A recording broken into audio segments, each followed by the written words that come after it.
La chimiothérapie a pour effet d'affecter nos défenses immunitaires. En effet, les produits qu'on nous injecte vont faire baisser notre stock de globules blancs, globules rouges et plaquettes. En conséquence, ça augmente les risques d'infection.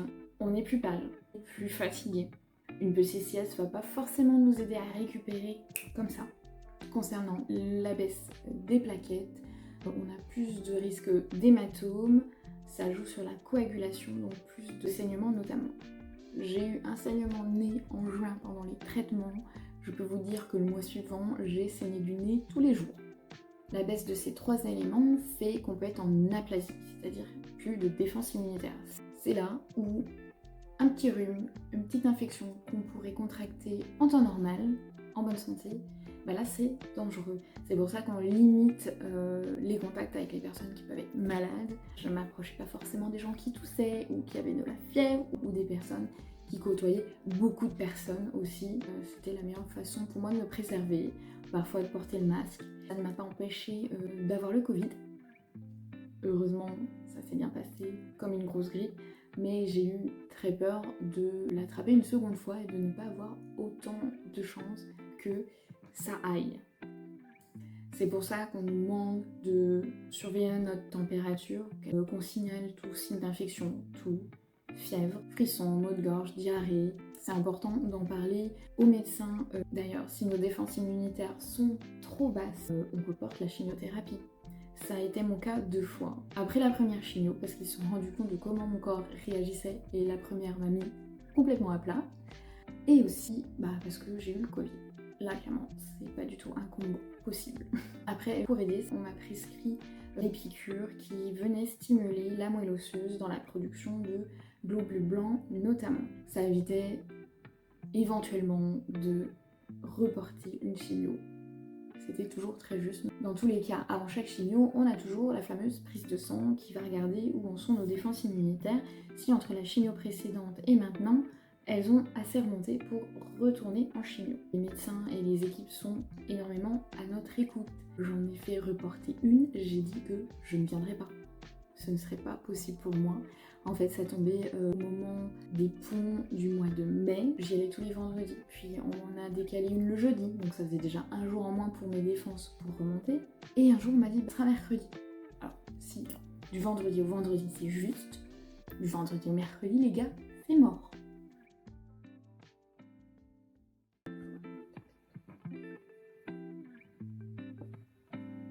Les lésions de la bouche font partie des effets indésirables liés aux chimiothérapies. Petits ulcères, aftes, sécheresse, douleur, chaleur, irritation de la muqueuse, c'est lié à l'utilisation de certaines molécules dans la chimio. En effet, celles-ci s'attaquent aux cellules qui se divisent vite. Celles du cancer certes, mais aussi d'autres qui sont saines et qui font partie de la cavité buccale. On peut noter aussi que certains médicaments peuvent accentuer la survenue de ce type de lésion. L'essentiel, c'est de le signaler au médecin. En effet, ça peut mener vite à moins s'alimenter, à perdre du poids, à de la dénutrition, donc il faut agir. Naturellement, avant le lancement du traitement, on reçoit des consignes. Pour cet effet indésirable, on nous conseille le bain de bouche avant, après repas, bain de bouche sans alcool, sans menthol, donc on nous en prescrit qu'on va acheter spécifiquement en pharmacie. On nous conseille brossage de dents avant, après repas, avec une brosse à dents plutôt souple, un dentifrice sans menthol. Le mien, je l'achète en pharmacie. En parallèle, on peut avoir une vigilance sur l'alimentation, éviter les aliments qui sont trop acides, épicés. On nous déconseille peut-être aussi les aliments croquants, l'alcool, le tabac qui n'aide pas. Voilà, peut-être mettre de côté les aliments déjà qui, avant le traitement, vous donnaient des aftes. Personnellement, j'ai eu une fois un aft, un bon gros aft qui pique et qui fait mal au tout début de mes traitements, pile pour le brunch à l'italienne. Voilà, j'en ai pas beaucoup profité.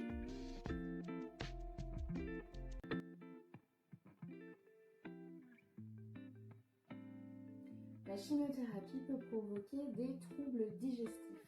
On peut penser aux nausées, cette sensation d'être barbouillé, aux vomissements, C'est un réflexe de protection du corps qui essaye d'éliminer les éléments indésirables, à savoir les molécules injectées.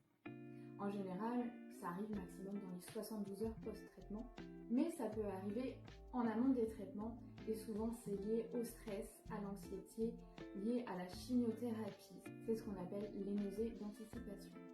Afin d'éviter un maximum ces effets indésirables, les infirmières d'annonce m'avaient conseillé de manger léger, de manger doucement, de bien mâcher pour favoriser la digestion, pour éviter les odeurs dérangeantes, de manger plutôt froid ou tiède, plutôt que 2 gros repas traditionnels, faire plein de petits repas en s'écoutant selon la faim et d'éviter de boire pendant les repas.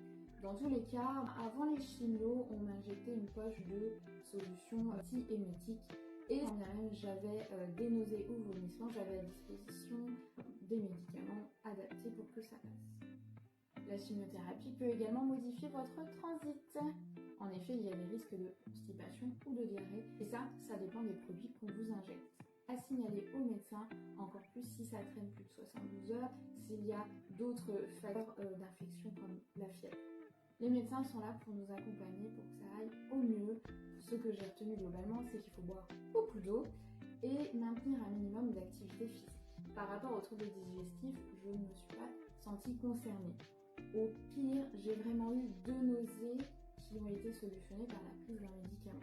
J'appréhendais vraiment d'être malade, c'est l'image que j'avais du cancer, de la chimiothérapie, les nausées, les vomissements toute la journée. Je fais pas plus de 55 kilos et vous voyez déjà perdre 10 kilos, de ne pas savoir comment et où puiser l'énergie pour combattre et venir, vraiment ça me faisait très peur. Et il s'avère qu'on m'a plutôt dit que c'était une tendance inverse au final.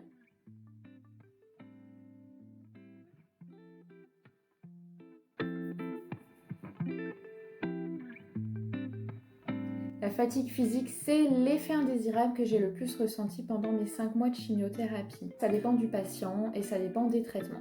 Cette fatigue est notamment due à la diminution des globules rouges, donc de l'hémoglobine dans le sang. On est en anémie, on est fatigué.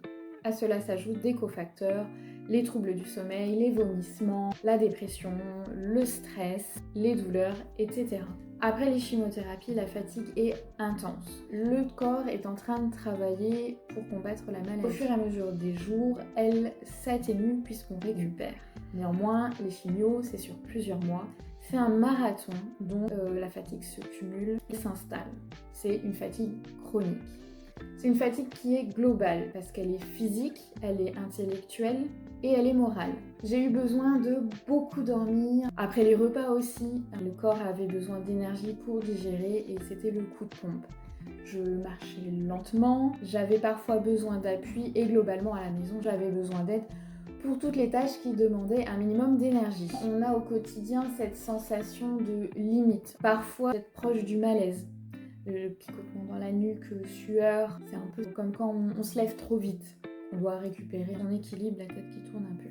Typiquement, les 3 premiers jours qui suivaient la chimio, je dormais beaucoup. Ensuite, j'envisageais d'aller me promener, toujours en indiquant à quelqu'un où j'allais, toujours avec une barre de céréales en cas de coup de pompe. Et finalement, au bout de 5 jours, j'envisageais de prendre la voiture. Ça demande pas mal d'anticipation, d'organisation. Les jours où ça va, j'étais proactive en pensant aux jours où j'allais pas avoir d'énergie suffisante. De ce fait, cette fatigue a un réel impact psychologique mais aussi social.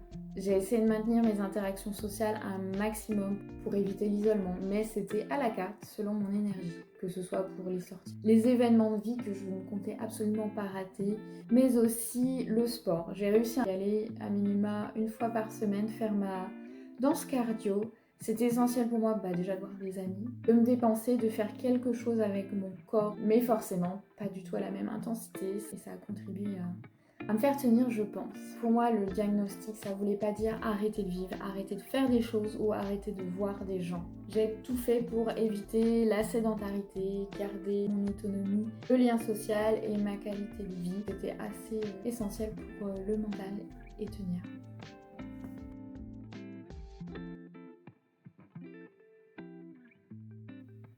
La perte d'appétit, la modification du goût et de l'odorat font partie des effets indésirables possibles de la chimiothérapie.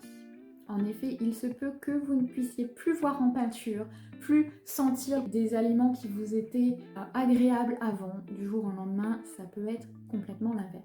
Ce sont les produits de chimiothérapie qui viennent altérer les récepteurs gustatifs et changer le goût. Certains aliments peuvent nous paraître plus fades, on peut avoir une aversion pour le sel ou sentir ce fameux goût métallique de fer comme si on mangeait une feuille de papier d'alu. Ces éléments contribuent à la perte d'appétit. À ce sujet, on m'avait promulgué quelques recommandations qui sont les suivantes. Tout d'abord, l'hygiène du pot dentaire, brossage de dents et bain de bouche avant et après repas. Ça m'aidait à neutraliser d'une certaine façon l'aspect gustatif. Éviter de manger avec des couverts en métal ou des aliments provenant de boîtes de conserve métalliques. On m'a proposé de remplacer les viandes rouges par des viandes blanches, des œufs, du poisson. En effet, il y a ce goût métallique qui est induit par l'impression de sang.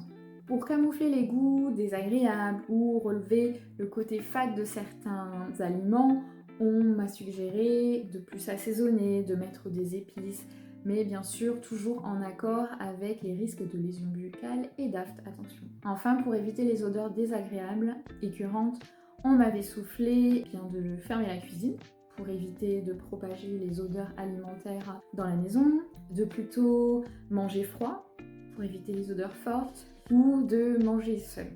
Bon, c'est quand même beaucoup moins convivial. S'agissant de la perte d'appétit, l'objectif finalement c'est d'avoir assez de calories, assez d'énergie pour combattre. Donc les infirmières d'annonce m'avaient encouragée à ajouter des aliments à fort apport calorique. Donc un peu de beurre, crème fraîche, huile, tout ce qui est sauce, fromage râpé, miel, chantilly pour m'apporter l'énergie suffisante. Le principal, je crois, c'est s'écouter. Personnellement, je faisais selon mon appétit, je mangeais ce qui me donnait envie, quand j'avais envie, je ne me forçais pas et j'essayais à peu près que ça reste équilibré. Mission réussie, je dirais, puisque je n'ai perdu que 2 kilos au moment des chimios. Dans tous les cas, vos contacts privilégiés sur ce point, c'est toujours les médecins, les oncologues et les diététiciens. Mais n'hésitez pas à vous renseigner pour être accompagné si vous êtes en difficulté.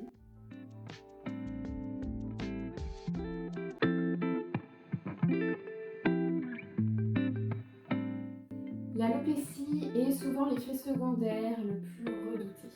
Les produits de chimiothérapie agissent sur les cellules qui se divisent rapidement, celles du cancer, mais également celles du système pileux, ce qui entraîne leur destruction et la chute des cheveux, des poils, des cils et des sourcils. La chute des cheveux n'est pas systématique, ça dépend des produits employés, de leur dosage et des personnes. Attention, pas de perte de cheveux ne veut pas dire que le combat est plus facile ou que le cancer est moins grave. Ce n'est pas un critère de classification. Le timing de la chute peut varier, ça peut être d'un coup ou au fur et à mesure. Me concernant, j'ai perdu mes cheveux à partir de 2 semaines post-chimio. Concernant les cils et les sourcils, par contre, je les ai perdus à partir du second type de chimio, c'est-à-dire que j'ai eu 3 mois de ma première chimiothérapie où seuls les cheveux sont tombés et les poils. Et dès que j'ai commencé ensuite la seconde phase, j'ai perdu cette fois-ci les cils et les sourcils. Au moment de la chute des cheveux, certaines personnes parlent de picotement, de démangeaison, voire de douleur. J'avais découvert dans le cadre d'une de mes lectures l'existence d'un cadre réfrigérant ou casque réfrigéré. C'est un casque que l'on porte pendant les chimios. Le froid réduit l'afflux sanguin au niveau du cuir chevelu, ce qui permet de réduire l'arrivée du produit toxique au niveau du bulbe. Néanmoins, son efficacité dépend de nombreux facteurs. Son utilisation n'est donc pas toujours possible. C'était mon cas par exemple, ça n'aurait fait que retarder l'inévitable, la chute de tous mes cheveux. De toute façon, dès mon premier rendez-vous, mon oncologue avait été claire, elle m'avait dit « on va faire tomber vos cheveux ». La chute des cheveux, mais aussi des cils et des sourcils, n'est pas une étape facile. En effet, c'est nous enlever des éléments identitaires qui structurent le visage, des aspects féminins, séduction, Ça peut devenir une épreuve de croiser son reflet dans le miroir et de ne pas se reconnaître. J'essayais de me rappeler que c'était un effet indésirable temporaire, que mes cheveux allaient repousser, que plus vite on rentrait dans la chute des cheveux, plus vite j'étais chauve, plus ça voulait dire que les chimios marchaient, et plus on se rapprochait de un jour de la repousse.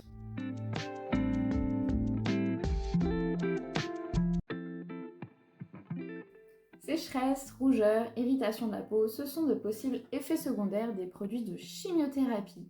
Ça concerne tout le corps, le cuir chevelu, visage, jusqu'aux zones les plus intimes. J'ai recueilli un certain nombre de conseils lors de mon rendez-vous auprès des infirmières d'annonce. La première chose que j'ai fait, c'est le tri de mes placards de salle de bain et ça a fait de la place. C'est-à-dire que j'ai regardé les compositions et j'ai éliminé tout ce qui était trop irritant. On oublie les peelings, les gommages qui vont être beaucoup trop agressifs pour la peau. J'ai aussi mis de côté tout ce qui contenait trop d'alcool, voire ceux qui contenaient du parfum. Certains sont même contraints de changer de lessive et de passer à une lessive hypoallergénique pour éviter l'irritation après lavage.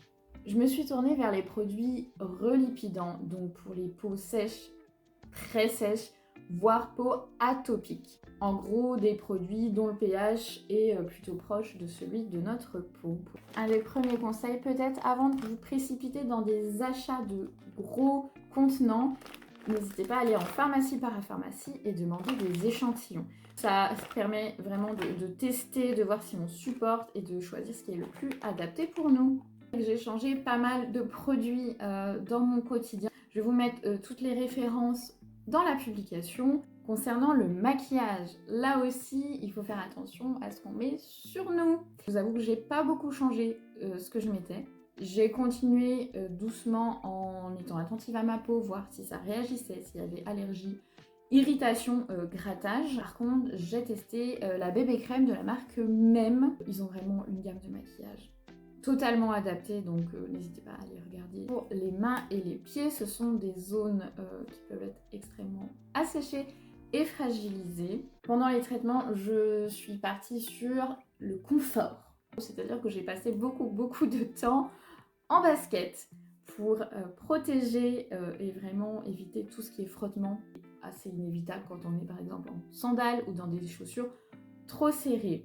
On m'avait aussi parlé du syndrome main-pied qui vraiment abîme assez sévèrement les mains et les pieds, donc il y a vraiment une vigilance à avoir. Enfin, au niveau de conseils global, ce que j'ai retenu c'était d'éviter l'eau trop chaude pour ne pas accentuer l'irritation et les grattages. En sortant de la douche, plutôt de tamponner, plutôt que soit de laisser évaporer l'eau et là ça a tendance à sécher, soit de frotter. Donc là, si vous avez des démangeaisons, des rougeurs, ça va clairement pas faire du bien. La crème corps et tout ce qui est visage, matin et soir. Limite, il faudrait continuer de faire ça, même en dehors des traitements.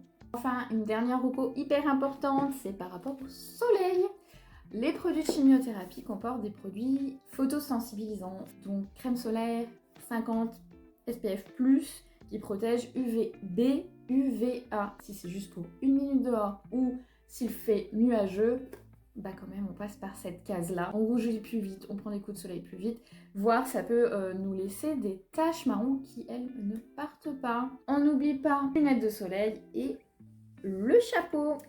Je vous rappelle bien sûr que pour toutes ces questions de peau, votre contact privilégié, c'est la socio-esthéticienne.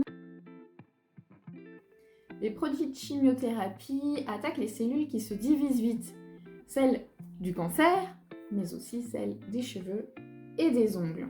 De ce fait, les ongles sont fragilisés, plus cassants, striés, un peu comme de la dentelle. On peut voir apparaître parfois des taches marron, jaunes, blanches, voire ils peuvent se décoller et on peut les perdre.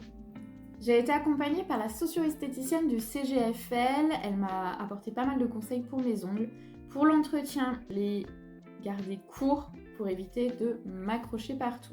Ensuite, de les limer, lime douce plutôt que d'utiliser des petits ciseaux ou des coupe-ongles qui peuvent faire des chocs au niveau de l'ongle. Et c'est ça qui va faire qu'il s'effrite plus facilement, que ça fait l'effet petite dentelle, où on va vraiment s'accrocher partout.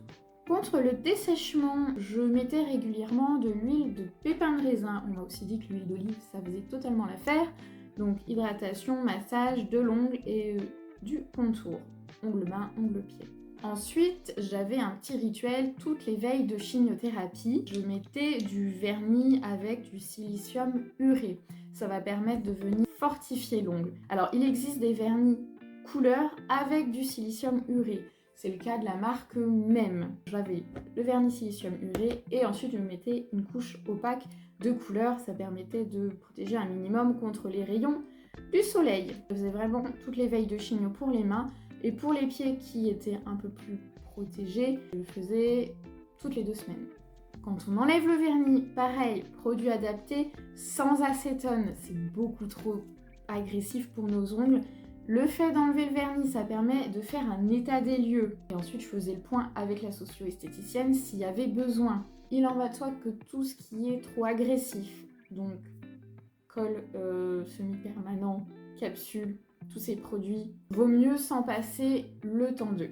Au quotidien, ça veut aussi dire adapter certains gestes.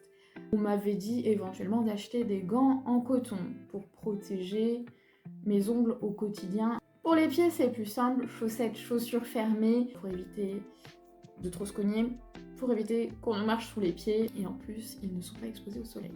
Au niveau de l'eau, je privilégiais l'eau tiède. Je trempais pas mes ongles des heures dans l'eau. Donc on oublie la vaisselle, où on achète des gants. Et quand on les sort de l'eau, on essuie délicatement, sans frotter. Et pour finir, tout ce qui est produits agressifs en général, on peut penser aux produits ménagers, il faut vraiment faire attention. Donc on met les gants pour protéger nos petits ongles fragiles. On m'avait conseillé pour le gel hydroalcoolique de m'en fournir un plus doux.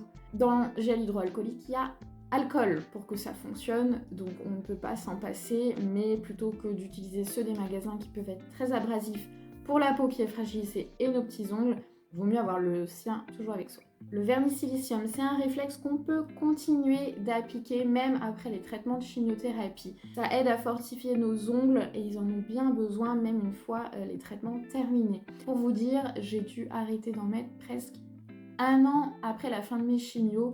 Ce qui m'a aidé, c'est la cure thermale. Il n'y a pas de secret, je suis arrivée avec des ongles fragiles, sensibles et depuis, plus rien.